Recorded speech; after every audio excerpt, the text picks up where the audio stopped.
మన చేతికుండే 5,000 ఒకేలా ఉండవు.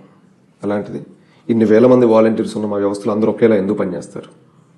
గత కొన్ని సంవత్సరాలుగా జరుగుతున్న ఎన్నో సేవా కార్యక్రమాల దగ్గర నుంచి ఇటీవల మన ఆంధ్ర రాష్ట్రంలో పలు చోట్ల బ్రహ్మాండంగా నడుస్తున్న ఎన్టీఆర్ మీల్ కార్యక్రమం వరకు వీటన్నిటిని మా వాలంటీర్సే భుజం మీద వేసుకుని ముందుకు తీసుకెళ్లారు.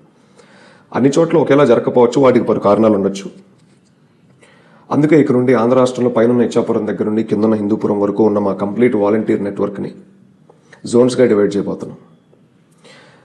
ఇటీవల మొదలుపెట్టిన స్టూడెంట్ ఫోర్స్ నుంచి కూడా ఎక్కువ చదువుకునే యువత రాష్ట్రంలో సేవ చేయడానికి, ఎన్టీఆర్ గారి పేరు మీద సేవ చేయడానికి ముందుకు రావడం ఇక్కడ విశేషం. సో అందుకే ఇక్కడి నుంచి ఎక్కడికక్కడ జోన్స్ కింద మేము డివైడ్ చేయబోతున్న టీమ్స్ని స్ట్రాంగ్ చేయబోతున్నాం. దీనివల్ల ఇంకో ఉపయోగం ఏంటంటే తర్వాత మేము మొదలు పెట్టబోయే ఊరువాడ కార్యక్రమానికి కూడా గ్రామ స్థాయి వరకు టీంని పటిష్టంగా మేము తయారు చేసుకోవడానికి మాకు సహాయపడుతుంది. అలానే రేపు వచ్చే నెలలో రాబోయే మన ఎన్టీఆర్ గారి పుట్టినరోజు వేడుకలు కూడా మేము ఆంధ్ర రాష్ట్రంలో పలు చోట్ల ఘనంగా నిర్వహించాలని ప్లాన్ చేస్తున్నాం. అతి త్వరలో దాని గురించి ఒక అఫీషియల్ అప్డేట్ని కూడా అనౌన్స్ చేస్తాం. జై ఎన్టీఆర్.